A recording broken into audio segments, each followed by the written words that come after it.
Okay, so we're continuing with HOREB. Samson Raphael Hitch. Everybody, welcome back. We completed in our last class the list of the 39 malachas that are forbidden to do on Shabbos, the 39 forms of creation, roughly translated as work but inappropriately. And these were the list of things that were prohibited derisa from the Torah. And I'm not going to define them, but I'm going to read them through quickly now, and then we're going to move on. Okay, so the things forbidden by the Torah are plowing, sowing, cutting corn, threshing, winnowing, selecting and sifting, grinding, kneading, baking, shearing, bleaching, carding, dyeing, spinning, separating, tying a knot, untying a knot in order to tie it again, sewing together, which includes gluing, all tearing.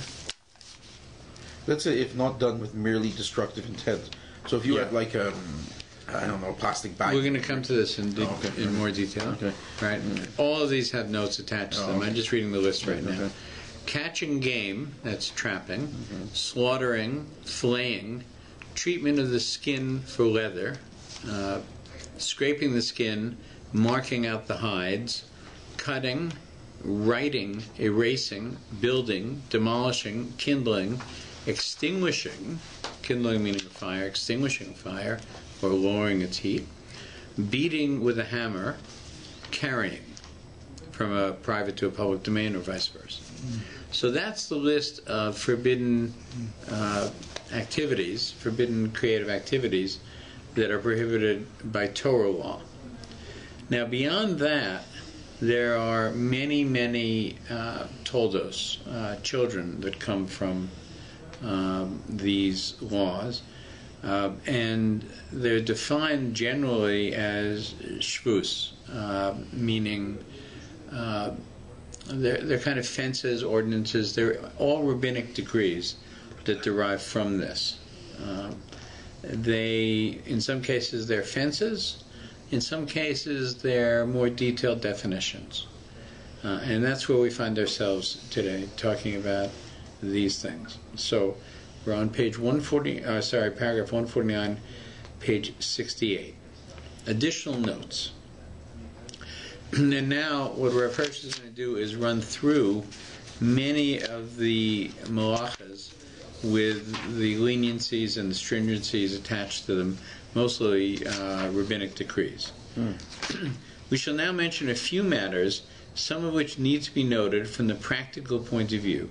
We shall also mention the shvus, the ordinances, with the corresponding malachas.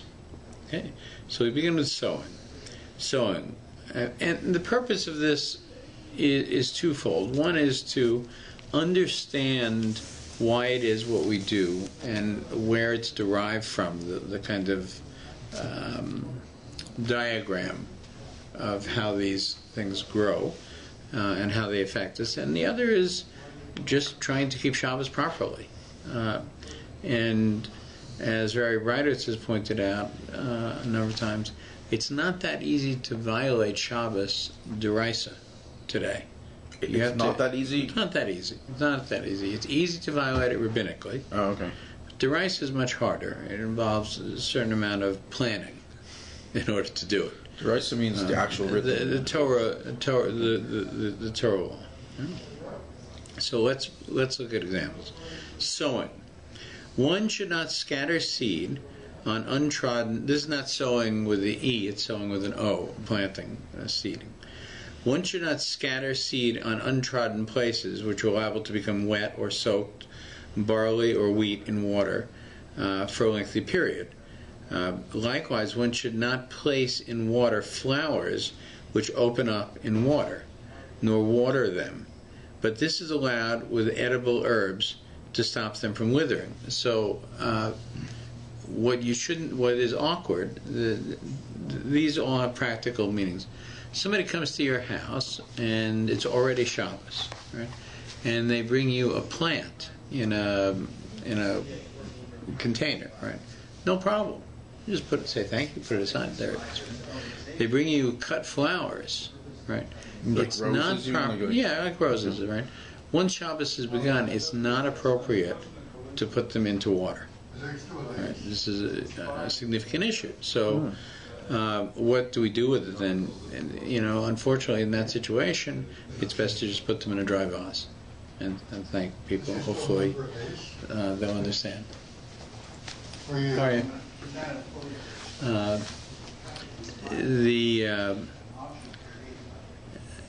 Because what you don't want to do is you're trying not to create an environment in which you are causing, for instance, the flower to open up its petals, right? Right, which can lead to seeding. Right? You have to be careful about throwing watermelon seeds into the dirt. Yeah, because it can grow. Right? It can grow. Yeah, you're trying not to start a growing process. Wow. Right?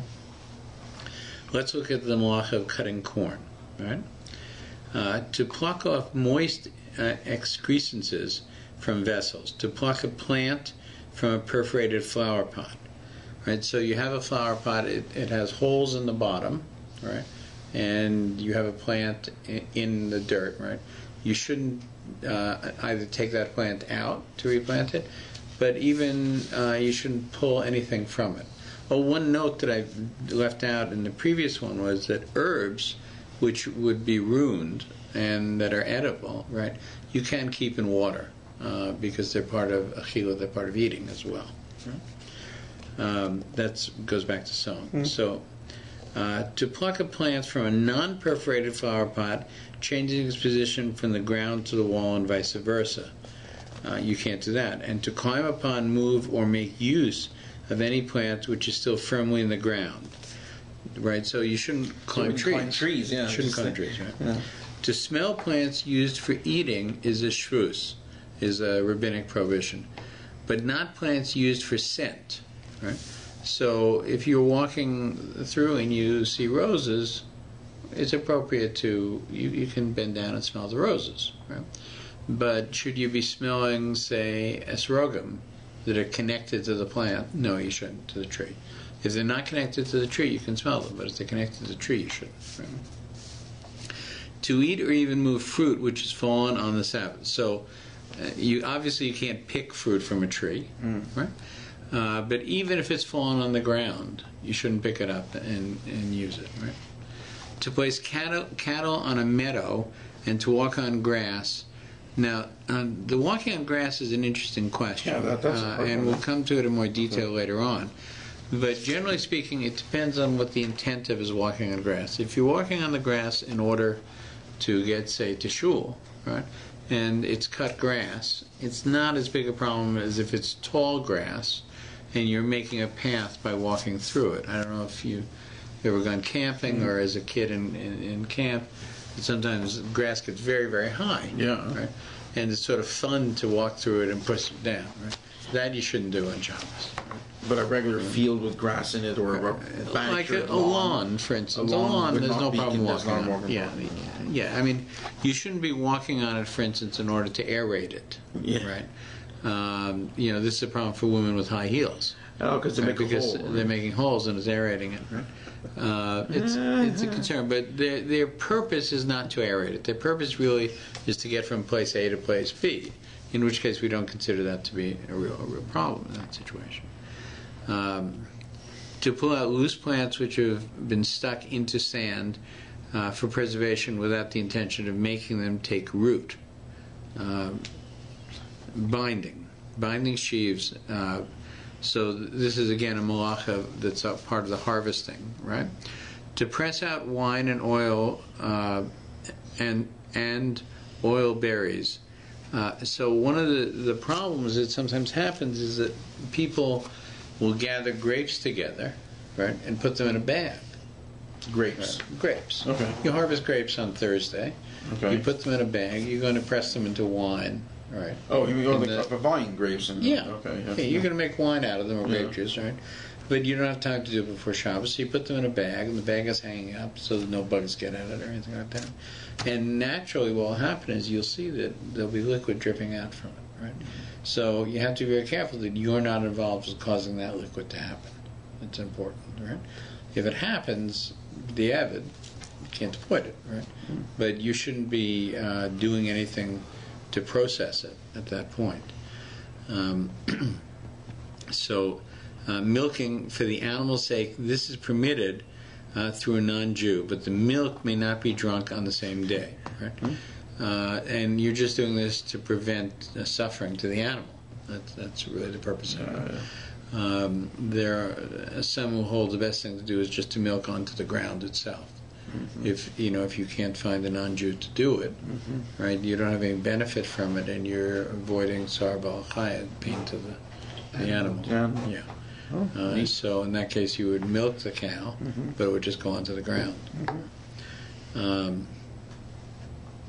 To press out fruit, the juice of which is usually or will now be used as a drink in an unmixed state. Right? So you shouldn't be squeezing orange juice on Shabbos. Right? But you can squeeze a lemon onto fish. Right? Because you're not doing it in order to drink the juice. You're doing it in order to flavor the fish. Right? But if you're making lemon juice for a daiquiri, that would not be appropriate. Or lemonade. Or lemonade. Lemonade. Or lemonade, right? That's probably a better choice. To press out fruit juice, which is usually or will now be used as a drink in an unmixed state. To press out liquids from some material and to gather them up. To drink juice which is flowed from vine grapes and olives on the Sabbath. So remember, we're talking about these grapes that are hanging, right? The juice that's coming out of them, if you were to put a cup or something, a tub underneath them and drips into that, so then you pour that juice into a cup and drink it, you shouldn't do that, right? You shouldn't benefit from it at that point, right? The same applies to other fruits if they are designated for preparation of drink. Permitted to press out wine and olive berries into food, right? This is the example of squeezing a lemon onto fish, right? To remove liquids from preserves by pressing them out, right? Because what you want is the preserves in that situation, right? So if you press something down to just get rid of the liquid, you're not using the liquid for yourself. You just want the preserve to be a better preserve. You don't want it to be so liquidy. Sure. So you can press it down and let the liquid disappear. It keeps the jam for yourself. Remember, this is the idea, we're going to come back to it later in separating, is that you never are separating the bad from the good, right? You're keeping the good and separating the bad out of it. Right? What about like pickles? Like when you have a jar of pickles, like bread and butter pickles.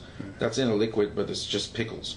If you take them out with a fork, that's okay during Shabbat? It's a very interesting point. You chose one of the specific topics that Rav Shochet mentioned one time, because what happens with pickles is that they're cucumbers that sit in brine. Some people don't like their pickles to be, they like them to be tasty, but they don't like them to be too wet. So there are people who actually squeeze their pickle before they eat it. They take the pickle and they'll squeeze out some of the extra liquid. I've never done this, but I guess what you do is you have to cut the end of it off so something drains out a little bit. So what's going on there, right? When you squeeze the lemon into the container, you are left holding the useless part, right? And the good part was over there. Right? That's not what you want to do on Shabbos. You don't want to end up with the useless part in your hand, right? We're going to come to bones later, right? What you really want to do is you want to keep that which is positive, which is useful. Not that the rind of a lemon is bad, but you don't have use for it, right? So when you do it with a pickle, it's permitted. Why? Because the liquid you're squeezing out into the sink to dispose of it, and you're holding the pickle in your hand, which you're going to eat. So in that situation, you can squeeze a pickle out and get the juice out of it. And yes, you can stab it with a fork. There are many leniencies for the purpose of eating. Right? So, in terms of, that's the example of squeezing lemon juice onto fish, is you're doing it for the flavoring of the fish, right? You're not doing it to drink the lemon juice. Okay, so pickles are in. Pickles are in. Pickles are. I like pickles. It's very important. Pickles are major. Food, Very right? Jewish thing. Okay. Okay, winnowing. Do we all know what winnowing, selecting, sifting, malach is? Winnowing. The idea of winnowing Yeah, is. what is winnowing? Okay, so what winnowing is that the wheat and many different grains are composed of two parts. One is the outer shell, right, and called the chaff, right, and the other is the wheat itself, which you're going to make flour from, the kernel, right. The outer chaff is lighter than the wheat itself that you're going to grind. That's right? on the inside of the shell. Yeah, the wheat itself is like a little pebble that's going to be ground into flour eventually, right? The chaff is the outside. So, when you talk about whole wheat, it has more of this outer shell on it. The outer shell can contain a lot of very valuable minerals. My wife will tell you about that in terms of nutrition. But, why people prefer white rice over brown rice? Why do they prefer white bread over brown bread? Usually the brown is healthier because it has more of the minerals from the chaff in it.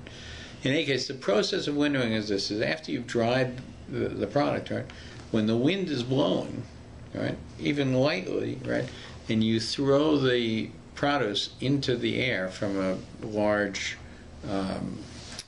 usually it's a circular piece of wood, right, with a lip on it, in which you have the produce in it, right? You throw it up in the air, and the chaff will blow away because it's very light, and what comes back down is the wheat itself, or the grain itself, right? That actually works. And and you do it. You see pictures of people doing it in the third world today still, right? Oh, wow. And they throw it up in the air, and they So that's what they're doing, right? because the other stuff gets blown away by the wind. You're right. You know the term, separating the wheat from the chaff.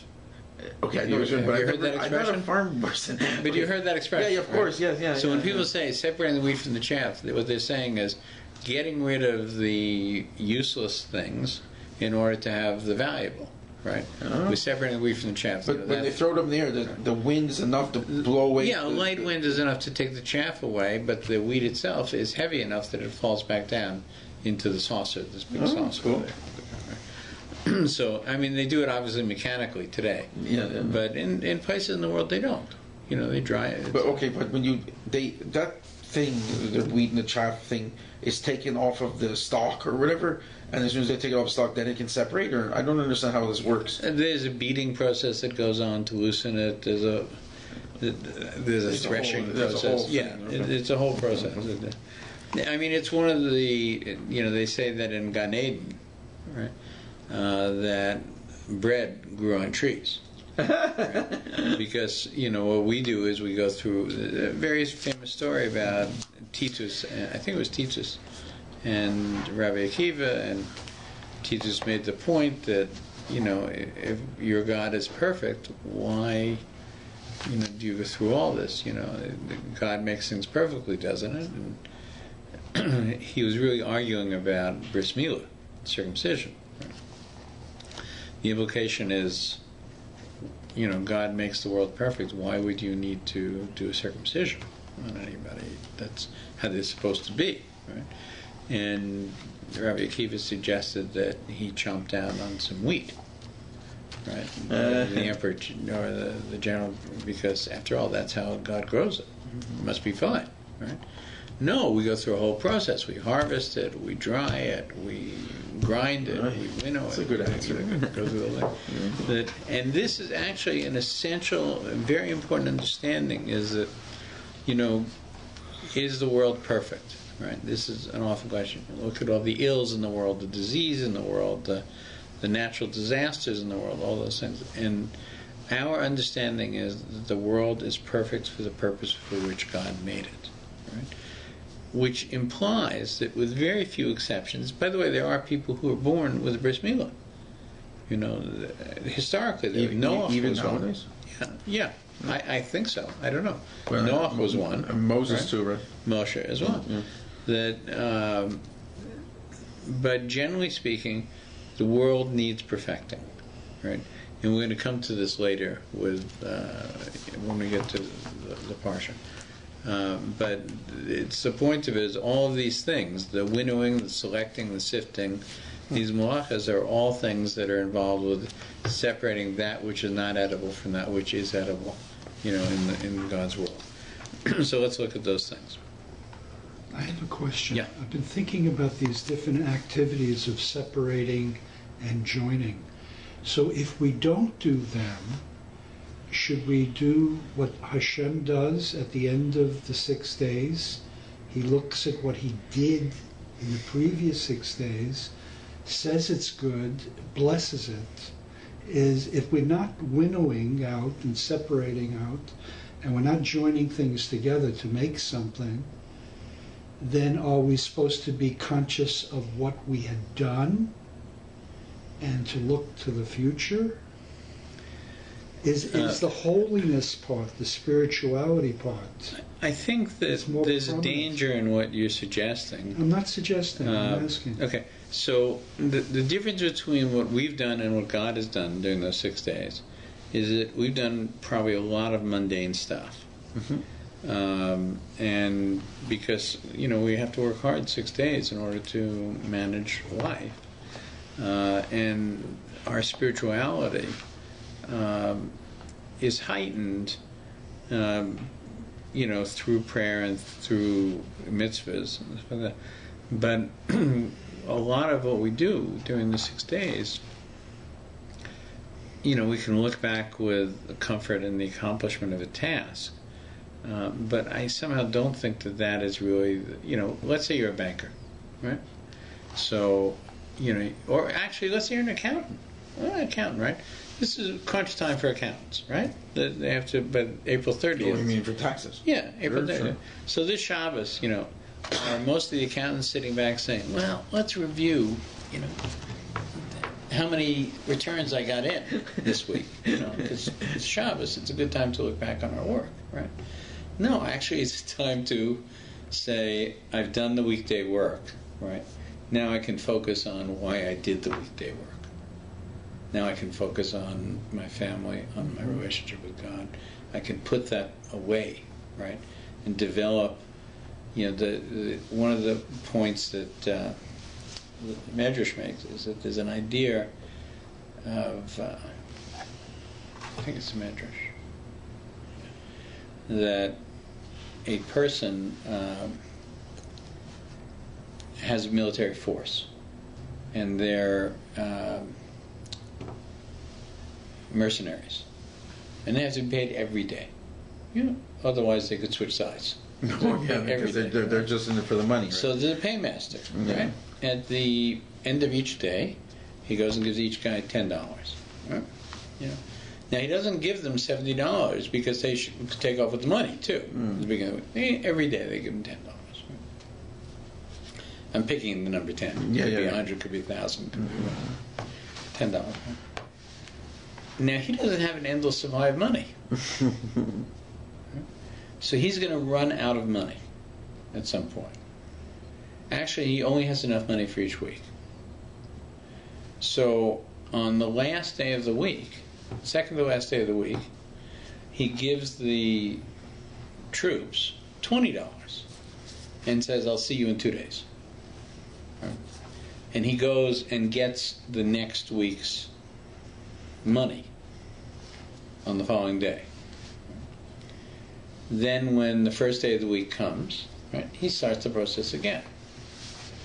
But if it wasn't for that one day in which he disappeared to get the energy for the following week, there would be no energy.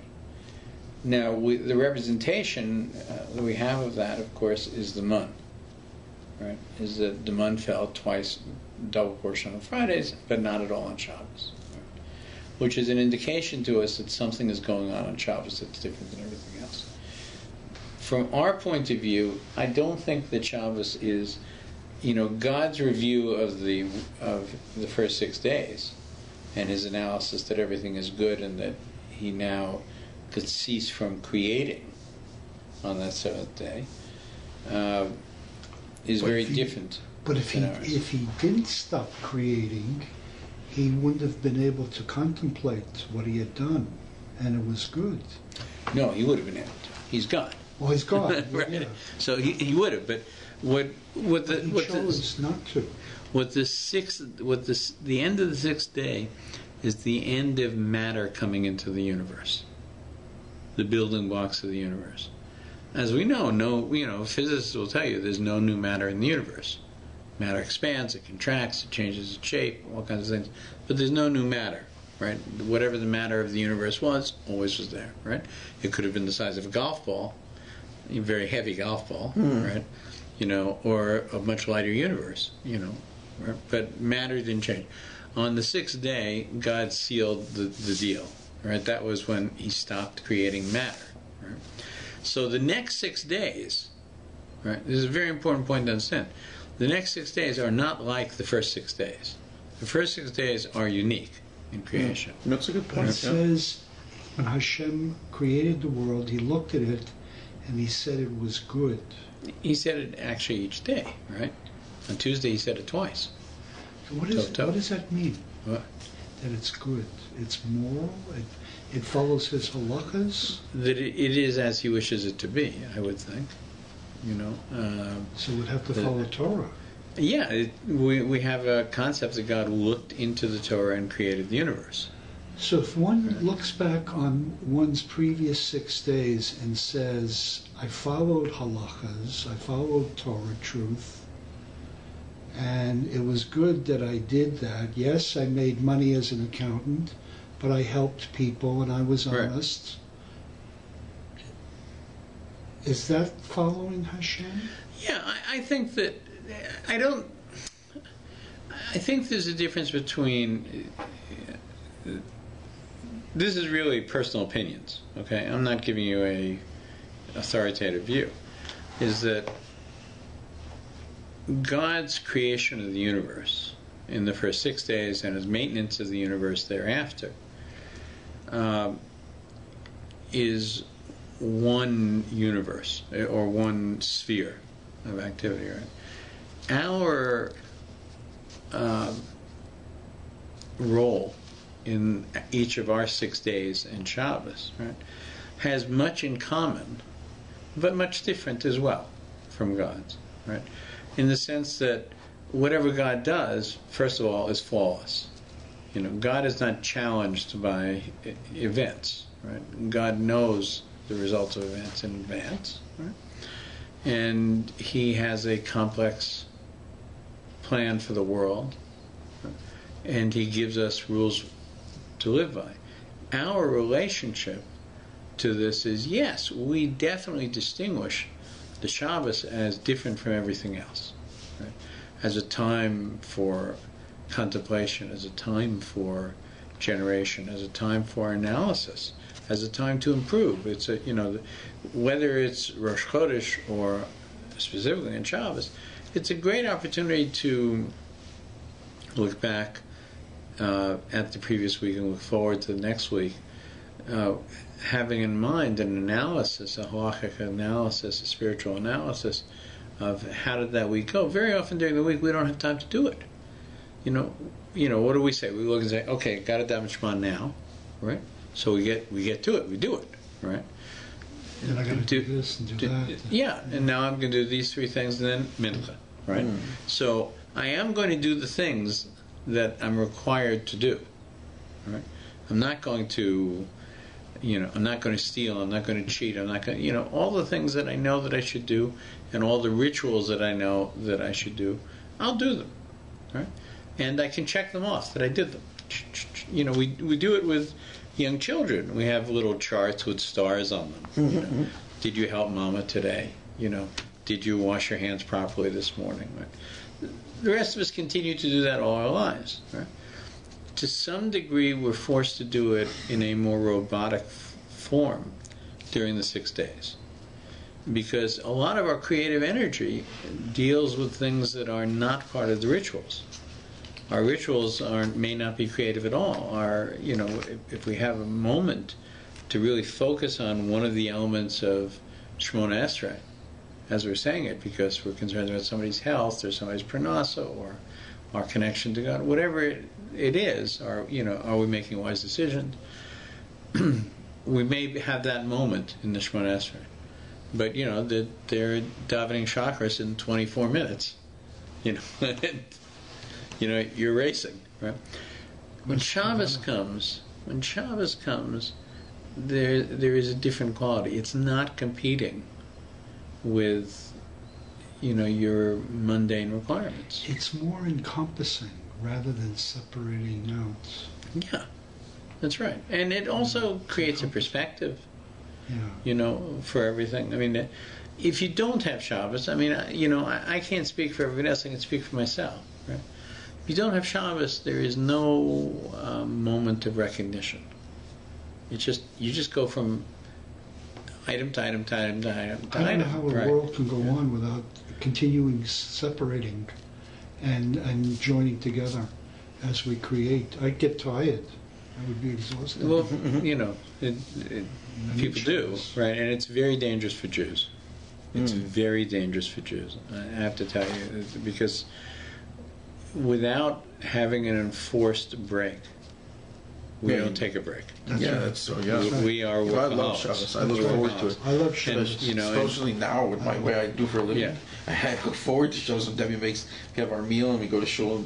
It's very relaxing for me. I love it. I don't know what we do without Shabbos. It's said over and over and over. I'll say it one more time just because I can't resist it. Things that are the Jews don't keep Shabbos.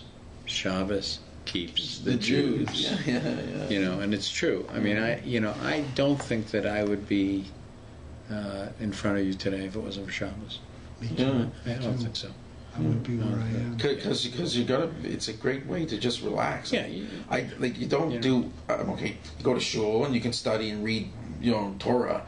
But I have to admit, after shul, I like to lay down for a couple of hours. And by the way, you're supposed to, particularly this. Really? Oh, because I come back from shul at 1 o'clock. Shabbos like 1:30, we get home, and I'm out like a light for a couple hours. I can play with my kid.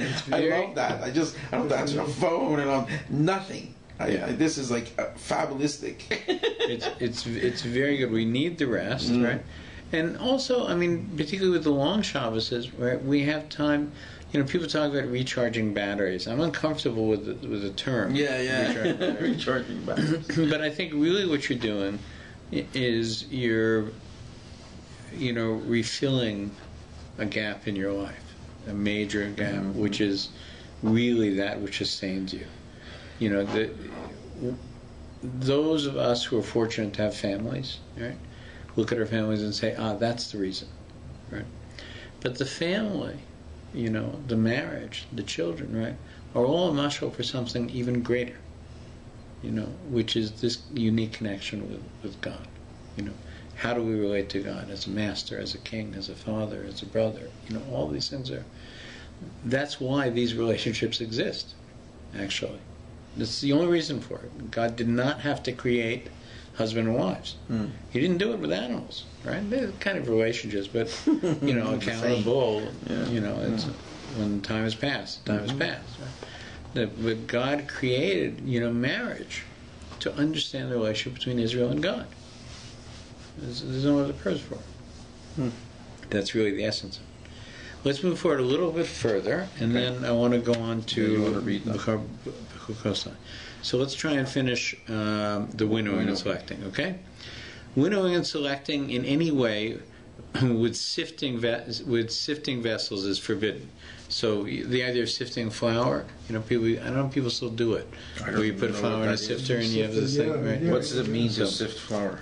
It's a way of cleaning flour one more time. It's actually going through two strainers, right? And as it goes, a little bit of something gets in, and it also makes the flour more usable. Particles. Yeah. Okay. So this is forbidden. So is any sifting unless for immediate consumption. This is a concept we're going to come to over and over and over. The idea when we're dealing with food, there's a difference between preparing something on Friday after Shabbos has begun to be used on Saturday as opposed to preparing it on Saturday. I'll give you an easy example. Right? Is you have hard-boiled eggs. Okay. Right? Hard-boiled eggs, right? And they were boiled on Friday, right? You're not cooking, right, on Shabbos. But you didn't peel them, right? okay, you're going to be rushing home from shul on Saturday, so Friday night I'll peel the eggs. You can't do that. You shouldn't do that, right? Because you're not going to use them Friday night, right? You have to wait. You don't peel them unless you actually need them to be eaten immediately. So you can't right? pre-pill and eat later. That's right. Okay. Even it really is inappropriate to peel them and then go to shul Saturday morning and come back. So you right? peel on. Yeah, if you're in a continuous process, let's say you have a lot of people coming, and there's a process that's going to begin for you at 10 in the morning and go until people come home from an early Shabbos, say at 11:30, 12, right? Then you could peel the eggs at the beginning because you have no interruption between the time of peeling and the time of eating, so to speak. But if you're going to peel them from, say, 9 to 10 o'clock, go to a minyan, right, come back, and then serve a meal at noon, right? You can't do that. You shouldn't do that. Right. By the way, remember, you should never throw the food away on account of this. We're in a rabbinic area here, right? So wasting of food is a very serious problem. Don't throw it away. Yeah. Right? It may be that you shouldn't eat it on Shabbos. But you can ask, right? But don't be very careful before any food is ever thrown away. Are there other halachic ways where one comes together, where you separate the shell from the egg to eat it, so you're encompassing? What about, say, sexual relations, talking with people? Is there other things that you should do that encompasses a separation but brings us together with others? Is that the underlying principle? In this case, that wasn't the underlying principle. The underlying principle was that what you're doing is you're removing a shell, right? Which is to get to the food that you could eat, right? But you're in the process of doing that. You have the shell in your hand, right?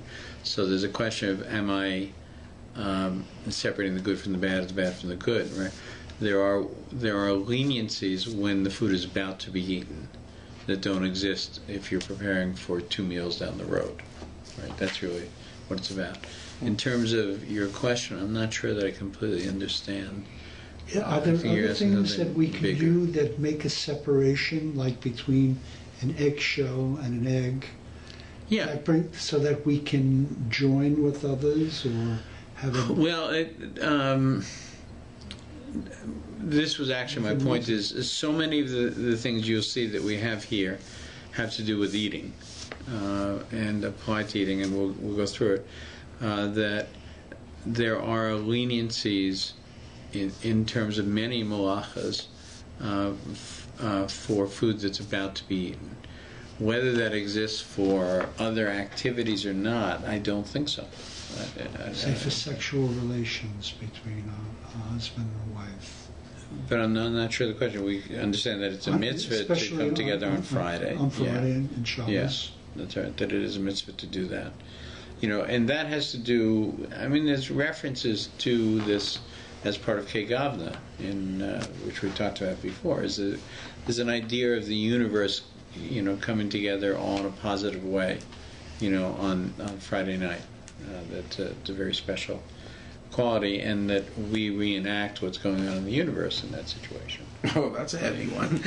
Yeah. But I think, if you, you daven Friday night often with Chabad. If you read the portion that called Kegavna, read the English of it, and you'll see it is about the unity of the Shekhinah with Hashem. Right? Now, unless you don't understand carefully, you can really go down a very wrong path on it to understand that there's a true separation. There's a Shekhinah here and there's the male form here, and they come in. It's something, but we are being told something about how the universe is changing. Friday night is a time in which a person is escorted home by angels, right? We sing to these angels. Yeah, the 2 angels, right? The good one, right. They're not. It's not a bad angel per se, right? But it's a weekday angel and a Shabbos angel. Yeah. Just as Yaakov was when he was watching the angels go up and down as he was leaving the land, He's looking at the angels of Eretz Yisrael departing, and the angels of Gullus coming into his life because he was about to leave, right? So that's what he was witnessing. When we say goodbye to the angels, right, we're saying goodbye to the weekday angel at that point because the Shabbos angel has replaced it, right? And we know that the reverse happens at Havdalah, right? And that's one of the reasons that there's a kind of emptiness because of that at that point. So should we continue? Yes. Okay, so this applies to object. Is that where we are? To pick unsuitable foods. Okay, to pick unsuitable foods from among suitable foods in any manner is forbidden, even if the food is only unsuitable for present use. So here's an example. You have a bowl of fruit, right? So, and there's some fruit that maybe it fell on the ground before Shabbos. Nobody noticed it was bruised, but it is bruised. Comes Saturday, you look and you say, oh, the yellow apples are kind of brown in spots. It doesn't look very nice for the table. I'm just going to separate them out, take them and put them back in the kitchen. Can't do that, right? Because you're now holding the bad in your hand. Right? So what can you do in that situation? Take the good ones. What? Take the good ones. Well, that's one possibility, is you can put the good ones in a bowl by themselves, right? The other possibility is you can dump the whole bowl on the table before people come, right? And now they're not together anymore, right? So you're not separating one from the other. What if you have a bowl? They're just all laying on the table. If you have a bowl of apples and you want the lower one, you're allowed to do that, or you're not allowed to do that either? Assuming the reason you want the lower one is not because the upper ones are not particularly good, there's So no you problem. cannot be selective. You can, yeah, you shouldn't be. We don't really. You shouldn't spend time on life selecting good from bad, bad from good on Shabbos. But you Because can everything discriminate is the good. What? You can discriminate the good. You can discriminate the good, but if the bad is on top of it, right? You have like your good apples at the bottom, Yeah. and there's two bruised apples on top. Yeah. So you can't get to that bottom one. You cannot go and Right. reach in for the bottom one. You have to No. take the top one. That's right. That's right. You have to take the top one, or as I said, before the meal begins, you could dump the bowl The whole so thing that just they're dump on not the connected in any way, right? And then you can get the one that's... Yeah, and then and just put back the nice ones. That's just like Right. Hashem. He said, I created a good universe. It's good. Yeah, So that's what we have to. That's that's higher Shabbos. realm. Yeah, That's Shabbos. That's Shabbos. That's right. Spirituality. That's right. Okay. Yeah. Even if the food is only unsuitable for present use, right? This applies to objects of all sorts. To peel fruit is allowed only for immediate consumption, right? So like if you take the skin off of a cucumber or something like that. Yeah, or an orange. Or an orange. Right? Yeah, an orange, You wouldn't peel an orange on Friday to eat on But if you Saturday peel lunch. it right then, you can eat You it. peel it before. Okay. It doesn't have to be at the moment, but it has to be for the upcoming meal without interruption. Right? Sifting with shvus, not shavuos, shvus, the rabbinic ordinance. Sifting with a tool in any manner. What is permitted is to pick out the suitable from the unsuitable by hand for immediate consumption.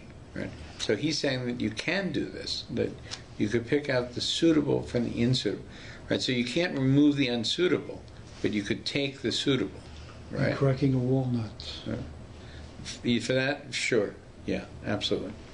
Also to remove the heterogeneous matter from drinkable liquids in an unusual manner is not sifting the vessel.